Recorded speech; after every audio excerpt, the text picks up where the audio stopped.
The littlest chef. Okay, all I want to do is eat bread. Bread. That's the only thing. Bread and butter, bread and butter, bread and butter, bread and peanut butter. All I want to do is eat bread and lay on the couch. Okay. Do I have hard days? Yes, I do. I have two things working against me, I feel like, in my opinion. And a lot of people might feel the same. So, number one is winter. Me in the winter and me in the summertime are two completely different people. When it's warm outside, I am out. I am walking. I am going to the gym. I feel motivated. I feel amazing. Okay. When it's cold, my joints feel stiff. I feel bloated. I don't feel motivated to work out. It is two completely different people. Okay. All I want to do is eat bread. Bread. That's the only thing. Bread and butter, bread and butter, bread and butter, bread and peanut butter. All I want to do is eat bread and lay on the couch. Okay. So there's like a good 7 months out of the year or a good 8 months where I'm really like struggling to motivate myself to work out. Winter is working against me. Another thing that I feel like has been working against me is just my cycle. Okay. I feel like, as a woman, there are times in your cycle where you're going to feel motivated. You're going to feel like going to the gym. You're going to have, I'm telling you, there are certain times in my cycle where I feel like lifting the heaviest weights and running the fastest on that treadmill. And I feel so good. And then during my luteal phase, those 2 weeks before my period, I feel terrible. Okay? Terrible. I am dragging myself to get to that gym. Okay? But I will say that even though you don't have as much energy, or, I'm speaking from my experience, but I know that a lot of people, who get periods, a lot of us feel the same. Even though you feel like the energy is dipping and you feel like not going to the gym and not working out, these are the moments where you have to really try your best to pull yourself out of that, because the workouts and walking and going to the gym, that's in this phase is especially needed. Okay, so I just want to encourage you. I know some days I really don't feel like I can push through, and I'm not telling you to push yourself on those days, because you know your body. Okay, we're back. The light came back. So like I was saying, you know your body best. Okay, if you're not feeling that well, I'm not telling you to go force yourself to go lift 100 pounds at the gym. No, but tailor your workout around this time to how you're feeling. So if you don't feel like you have a lot of energy at the gym, in a given day, go for a walk. Or if you don't feel like lifting those heavy weights like I do, because most of the time I do, half my workout is cardio and then half my workout is lifting weights.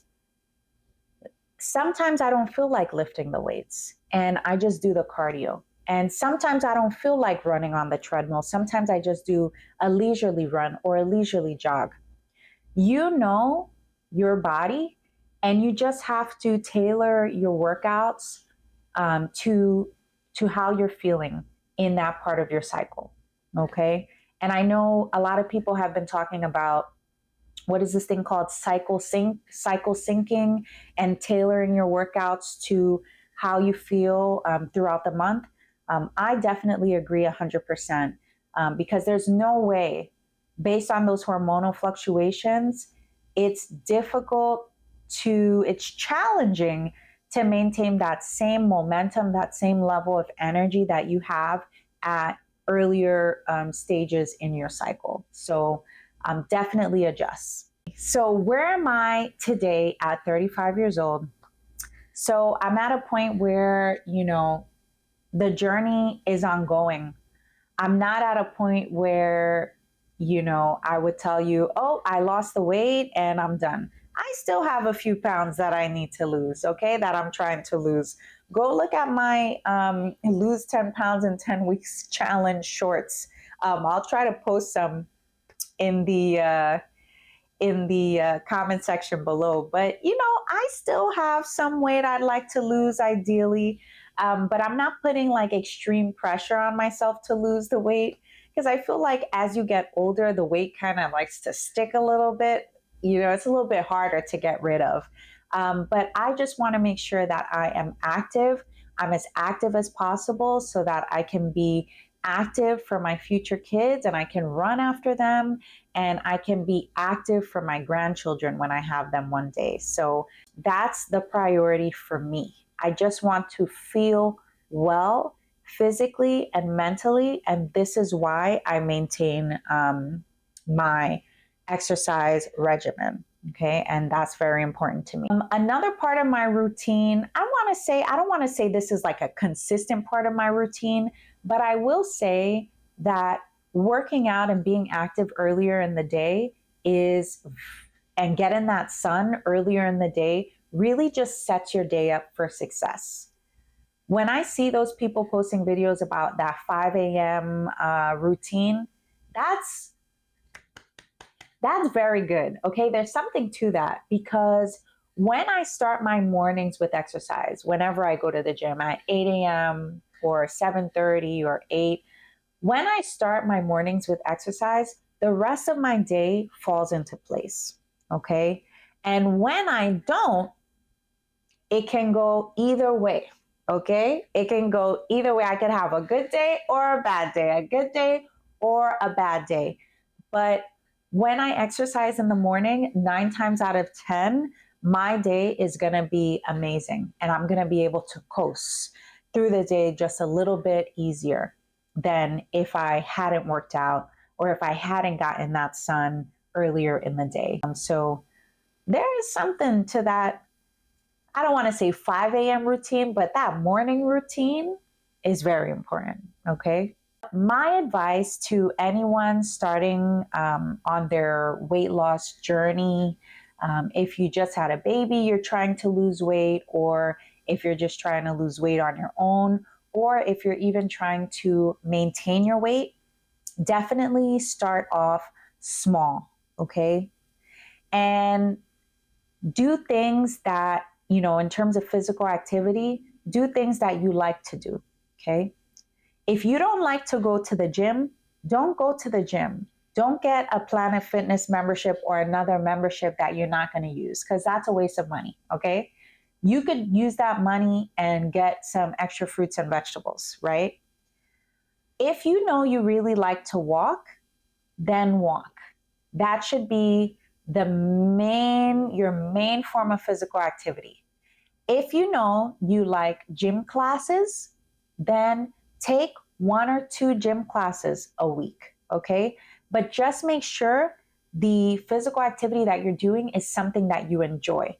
Because if you enjoy it, the more sustainable it's going to be for you to maintain that physical activity long term. If you don't like what you're doing, you're not going to be able to maintain it. Also, I feel like I've mentioned this in a video in the past, maybe in one of my shorts, but weight loss starts with your plate. When I was 14, 15 years old trying to lose weight, the first thing that I didn't know anything about how to lose weight, what I was supposed to do. There wasn't a lot of information out there. But the main thing that was in my control that I knew that I had to work on was what I was putting in my mouth. I say this all the time. You could work out 7 days a week, but if you're still mainly eating fried foods most of the time, nothing wrong with some fried food, okay, every so often. But there has to be balance to this, okay? And I always say this, you could eat whatever you want, but you can't eat whatever you want all the time, okay? Or maybe you can, but like a very small portion of it, okay? But for me, the foods that you really like, if you know you like, French fries, and you really like ice cream. Some people say, oh, yeah, everything in moderation. You can eat the ice cream a little bit every day, whatever. But I know for me that that doesn't work because I struggled with sugar addiction in the past. So if I have an ice cream in my freezer, I'm eating that ice cream every single day. And then I'm going outside to buy more ice cream. So I know what works for me is if you want to eat a little bit of ice cream, well, for me, that's a bad example because I don't do a lot of added sugars. But if you want to eat a dessert or something, do it once a week. Do it when you're going out on the weekend, hanging out, and you're eating out. Do it once a week. But don't leave that stuff laying around in your house, the brownies, the cookies, the ice cream, because that's too much. That's Temptation Island right there. That's Temptation Island. So, you know, moral of the story is start with your food. If you know that you struggle with emotional eating, like I did in the past, when I was stressed, I was looking for cake. When I was stressed, I was looking for cookies. I was looking for takeout. I was looking for that was like an automatic thing for me. Everybody has their, that thing that they automatically turn to if they had a bad day. Okay. For me, it was cookie cakes and cookies. Okay. Um, I love those cookies. But the reality, as I've gotten older, I'm learning that these are not coping mechanisms that are sustainable long term. Because even if you eat a cookie or two right now, or if you down a box of cookies or a pint of ice cream right now, even though it feels good going down, you're not going to feel good later on. You're going to feel sluggish. It might, make you feel extra anxious because of the sugar. So really, it's important to find sustainable things that can help us with not overeating. So if you have not invested in a therapist, definitely get a therapist so that they can help you work through some of that. Okay. Highly recommend. So if you made it this far, thank you so much for watching. I appreciate you so much. Stay tuned. I have way more videos coming on lots of different health and wellness topics. But because this is a food channel, I'm mainly going to be focused on food and a little bit of exercise too. Definitely drop a comment below if you have any questions for me about my experience. And I would love to know what is one small change that you're thinking about making in your life to improve your life. Okay, so it could be very small. It could be eating more fruits and vegetables, or it could be, getting off the train one stop before your stop so that you can get extra steps in. But I would love to know what is one small change that you are making in your life to improve your health and wellness. So definitely put that in the comments, and I'll see you in the next video. Bye.